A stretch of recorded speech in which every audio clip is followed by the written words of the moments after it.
Les damos la bienvenida a un nuevo episodio de Pausa Legal, el podcast de Joseph Veritas. Mi nombre es Ronald Yaipen y el día de hoy vamos a conversar sobre un tema muy interesante en el derecho, y es que como consumidores estamos expuestos a muchos riesgos, muchas veces muy explícitos, pero otras veces pues podríamos decir que un poco oscuros. Y es que el día de hoy vamos a hablar justamente sobre los patrones oscuros, o también conocido como los dark patterns. Para ello nos acompaña el doctor Alfredo Lingley Russo, quien es abogado por la UPC, magíster en propiedad intelectual y derecho de la competencia por la PUC, profesor en las escuelas de posgrado de la Pontificia Universidad Católica del Perú, Universidad Peruana de Ciencias Aplicadas y Universidad San Martín de Porres. Asimismo, es experto en estrategias regulatorias, eliminación de barreras burocráticas, simplificación administrativa, propiedad intelectual, derecho a la competencia, protección al consumidor y derecho a los alimentos. En el Indecopi ha formado parte de las áreas de protección al consumidor, propiedad intelectual y derecho de la competencia. Actualmente es socio del estudio García Godos, Lingley Russo y Adrián Sena Abogados, y es autor de diversos artículos vinculados a los temas de su especialidad, panelista en charlas y conferencias sobre estos tópicos. Bienvenido a Pausa Legal, doctor.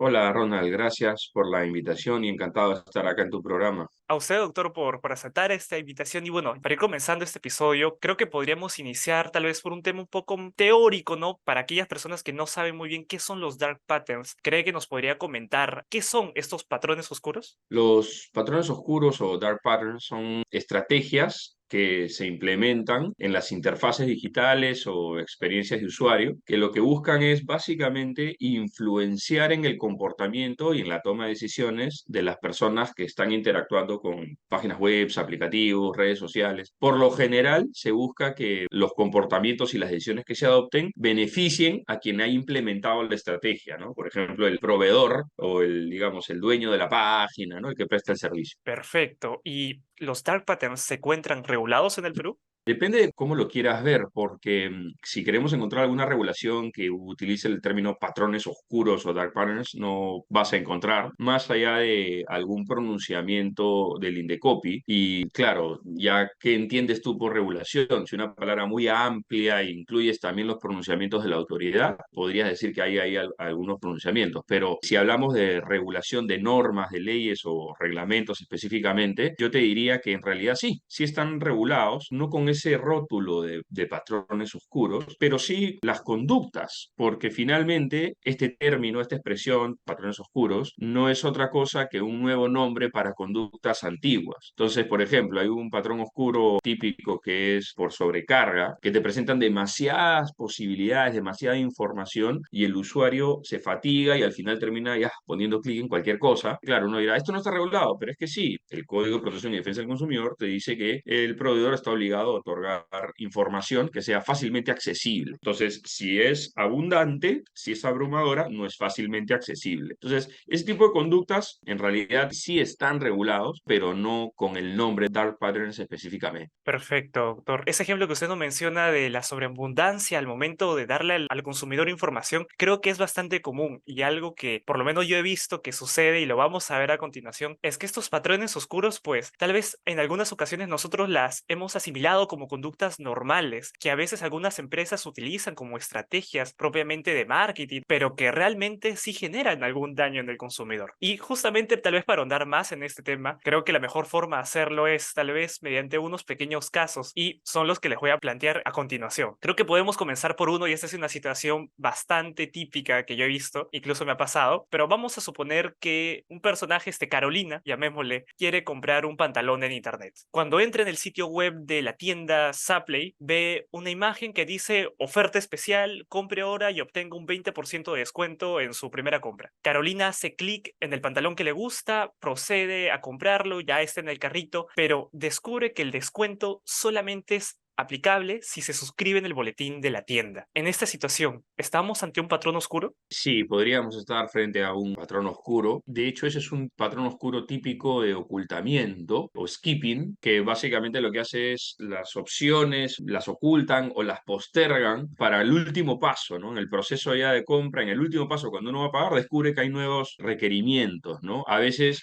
pueden ser también no solamente unas condiciones, sino pueden ser, por ejemplo, nuevos cobros que se tienen que efectuar. Y claro, esto está regulado, ¿no? Otra vez, estamos hablando de temas de información, eventualmente métodos comerciales coercitivos, también si estamos hablando de pagos adicionales que no estaban previstos, que no es un ejemplo, pero digamos ampliándolo también, el principio de integridad en el precio, etcétera, ¿no? Entonces, sí, podríamos estar frente a un dark pattern y es más, podríamos estar frente a uno sancionable, ¿no? Por las normas de protección al consumidor. Perfecto, no, porque como justamente le comentaba, este caso, por ejemplo, es bien, bien común, ¿no? Siempre, como usted dice, muestran primero que nada pues una oferta y luego el consumidor encuentra que hay más requisitos que desde un momento inicial no le fueron informados. Pero acá es donde la persona pues dice, bueno, ya estoy aquí, estoy a un paso de comprarlo, me suscribiré, ¿qué más hay? Pero lo cierto es que tal vez hay un aprovechamiento por parte, en este caso pues de la tienda, sobre el consumidor que aprovecha tal vez ese último momento su interés de comprar para hacer algo adicional que realmente era una conducta que como consumidor no esperaba, no estaba dentro de sus planes hacer. No estaba prevista, así es. Si me permites, de lo que se trata, el sistema, ¿no? legal lo que busca es garantizar lo que se llama la soberanía del consumidor, que el consumidor pueda tomar sus decisiones de manera libre y en función a sus propias necesidades y límites presupuestales también. Y para que su decisión sea libre, tiene que ser debidamente informada. Si yo te presento dos vasos transparentes con líquido transparente y te digo, elige cuál quieres beber, a ti te va a dar igual, el de la derecha o el de la izquierda te va a dar igual. Pero si te digo uno es agua y el otro es cianuro, entonces no te va a dar igual y tu pregunta va a ser, ok, ¿cuál es el agua y cuál es el cianuro? ¿no? Yo digo, no, no, escoge, escoge, eres libre de escoger. La verdad es que no eres libre de escoger, estás, digamos, sometiendo tu vida al resultado del azar. ¿no? Mm. Entonces tu soberanía como consumidor, tu capacidad de decidir de manera soberana sobre tus propias necesidades y hacia dónde destinar tus recursos se ve afectada. Y esto de acá tampoco es la finalidad última del sistema jurídico desde un punto de vista del derecho ordenador del mercado. Esto solamente es la finalidad del derecho del consumidor. Pero cuando vemos el derecho del consumidor en el marco de un espectro más amplio, que es el derecho ordenador del mercado, entendemos que la soberanía del consumidor contribuye a orientar las fuerzas de la oferta y la demanda de manera natural hacia donde deberían estar orientadas y los recursos se van a dirigir orgánicamente hacia sus usos más valiosos. Y eso es lo positivo y eso es lo importante de que el consumidor esté bien informado. Por eso cualquier tipo de astucia, ardid, artilugio o figurín, ¿no? Tirulete que uno le plantea al consumidor para tomar decisiones que no están alineadas con su verdadera voluntad, requerimientos o limitaciones presupuestarias, puede afectar primero que nada su derecho y en el largo plazo al sistema en general. Exactamente, me quedo mucho con lo que me comenta inicialmente, ¿no? La soberanía del consumidor y cómo realmente como tales poseemos muchos derechos, pero que a veces tal vez no estamos muy bien informados, no sabemos cómo ejercerlos, luego viene este aprovechamiento, como usted dice, las opciones que nos ponen pues al final nos terminan limitando más, no nos damos cuenta y caemos en estos patrones oscuros. Y creo que podemos pasar tal vez a un segundo caso, que también amigos me han contado que es bien común y creo que también ha pasado, y es que supongamos que, por ejemplo, siendo con Carolina, ¿no? Al día siguiente, que bueno, ya compró su pantalón, estaba aburrida y decide pues descargarse un servicio de streaming, estos que están, bueno, ahora muy de moda, ¿no? Supongamos se decide descargarse el servicio de streaming de NetPlus. La plataforma le ofrece un periodo de prueba gratuito de una semana y solicita la información de su tarjeta de crédito al momento de registrarse. Ella coloca su tarjeta de crédito y después de una semana la aplicación comienza a cobrarle de manera automática una suscripción mensual, ya directamente su tarjeta de crédito que ella registró. En ese caso, ¿estamos ante un patrón oscuro? Sí, sí, pero no necesariamente es ilícito. Acá va a depender mucho de las circunstancias. Eso también está muy vinculado a otro concepto que son los nudge o empujoncitos, específicamente el snatch status quo, el sesgo del status quo, que es más fácil pedir una suscripción gratuita y mantenerse y que uno se mantenga y difícil que luego uno se retire de esa suscripción. La típica, digamos, en el mundo material, antes del mundo digital, te suscribes a una revista, te llega la revista a tu casa y estás pagando, te cargan a tu tarjeta de crédito, no sé, un monto muy pequeño, $2, $3, lo que fuera, y siempre te llega a tu casa una revista, y lo que, ¿no? Ya ni siquiera lees la revista, pero te sigue llegando, pasan años, no la Ahí lees. la tienes. Pero no, ahí la tienes y no retienes la suscripción, que lo puedes hacer, pero no lo haces porque hay este sesgo status quo, o sea, lo puedes hacer, o sea, no es difícil hacerlo, pero la inercia inercia, ¿no? Te lleva. Entonces, esto es algo parecido y este es un tipo de patrón oscuro que no necesariamente, en mi opinión, es sancionable o ilícito. Va a depender, repito, de las circunstancias, porque si, por ejemplo, en el caso de Carolina, que pobre Carolina, todo le pasa, le informan desde un inicio, ¿no? De manera oportuna, porque claro, hay que suministrar la información al consumidor no solamente de manera clara, veraz, ¿no? Y previa y fácilmente accesible, sino además tiene que ser oportuna, que cuando termine el plazo de prueba gratuito va a empezar a pagar, si ella lo sabe, no hay nada que ella pueda reclamar, ¿no? Claro. Si ella solamente pensaba por la información que suministra el proveedor, la página o lo que fuera, que podía utilizar el periodo de prueba y una vez culminado, listo, se acaba y ya está, y no puedes utilizar el servicio o lo que fuera, pero tampoco te van a cobrar, y resulta que no, que sí, se mantiene y si le están cobrando, ahí sí hay un problema, ¿no? Entonces, este tipo de patrones oscuros se tienen que analizar caso por caso, ¿no? Sí, y justamente porque pasa en ese tipo de casos, ¿no? Que a veces la información sí te la dan, que tal vez sí está ahí, tal vez en letras pequeñas, pero como uno al final lo que desea es consumir rápido, llena todos los datos que te piden, ahí pones tu tarjeta y no te diste cuenta que el término D decía que de no puedes retirar tu tarjeta se iba a seguir comprando de manera mensual el servicio. Entonces a veces es también el consumidor despistado que no se da cuenta, no termina de leer tal vez todos los términos y condiciones y termina cayendo también en estas pequeñas artimañas, por así decirlo, ¿no? Que también la empresa pone. Y justamente creo que podemos pasar, si no, a un tercer caso, siguiendo acá ya con la pobre Carolina. Supongamos que, bueno, ya se compró su pantalón, ya se suscribió a esta plataforma y ahora ya resignada de que le cobraron un mes más de este servicio de streaming para acompañar la película que va a ver, decide pedir una hamburguesa por un aplicativo de estos de comida rápida, ¿no?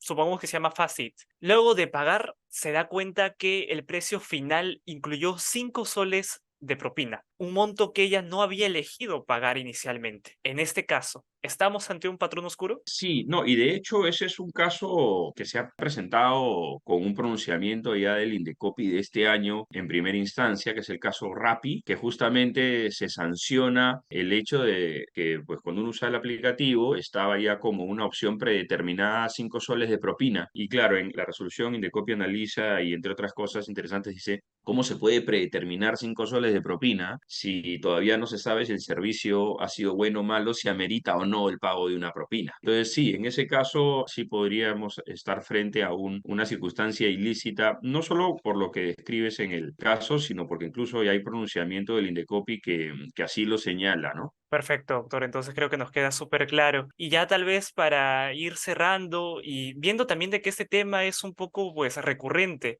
cuando de consumidores y cuando de, por así decirlo, al momento de comprar, las estrategias que utilizan las empresas pues suelen aprovecharse, como hemos estado conversando, con todo lo visto. ¿Qué medidas usted podría sugerir a los consumidores que podrían tomar para tal vez protegerse contra estos patrones oscuros? Más que protegerse, que suena que están siendo atacados, yo diría para que sean más bien cuidadosos, tomen precauciones. La precaución primaria es leer. Claro, ahí vienen otro tipo de dificultades, ¿no? Lo que decía, este tipo de patrones oscuros que abruman de información y claro, si voy a comprar pues un producto que me va a costar $10 y tengo que leer 350 páginas de términos y condiciones, no compensa. O Claro. sea, el riesgo de perder $10 frente al tiempo que me va a tomar y el esfuerzo de 350 páginas, me la juego, ¿no? Pero uno ya sabe que se está sometiendo de pronto a algunas reglas que no gustan. ¿Qué tal si no son solamente $10, sino que esas 350 páginas dice que puedes llegar a 1000? Estoy poniendo obviamente un caso exagerado, pero digamos, esas cosas, si suceden, obviamente habría que ver las posibilidades de interponer algún tipo de denuncia. Pero yo diría que la recomendación es leer, estar atento, no dejarse llevar por las emociones, que es una estrategia muy frecuente, establecer, digamos, algunos puntos llamativos en las páginas para distraerte de otros, o que te ponen alertas de compre ahora, ¿no? Compre ya,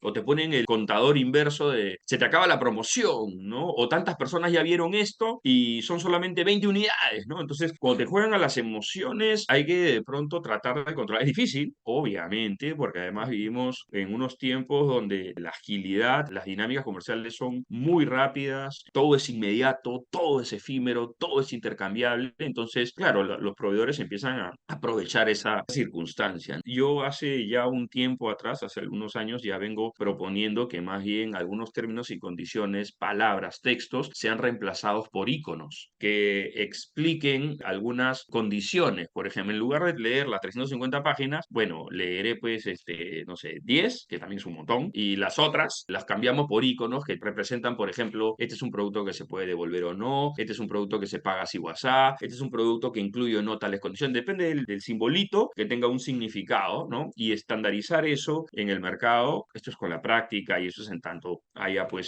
una iniciativa que impulse esto de acá y que los proveedores le empiecen a utilizar, porque esto no puede ser obligatorio, pero sería interesante tener una alternativa como iconos informativos que ayudan a reducir la falta de accesibilidad a la información relevante para el consumidor al momento de la toma de decisiones en este tipo de contextos digitales. Perfecto. Entonces creo que nos quedamos con, por un lado, ¿no? El tema de el deber del consumidor de informarse, de leer. A veces puede ser mucho texto, como solemos decir, pero quién sabe, ¿no? Tal vez alguna condición que no estamos previniendo y que al final nos puede resultar en contra. Tal vez a veces nos sale más caro el producto de lo que pensamos. Y para evitar todo eso es tan sencillo a veces evitarlo con solo leer. Y también, por otro lado, tal vez invitar a todas las empresas a brindar un poco más de información accesible, ¿no? Que sea mucho más transparente con el consumidor, porque personalmente creo yo que también ayuda cuando la persona que está a punto de consumir un producto está bien informada de lo que va a comprar, pues creo que también anime incluso a decir, ah, bueno, si es así, tal vez me animo por llevar otra cosa, ¿no? O seguir consumiendo con esta otra empresa, pero creo que nos quedamos con esas dos ideas principalmente, doctor. Yo agradezco mucho su participación. No sé si desea agregar algo más. No, sí, quería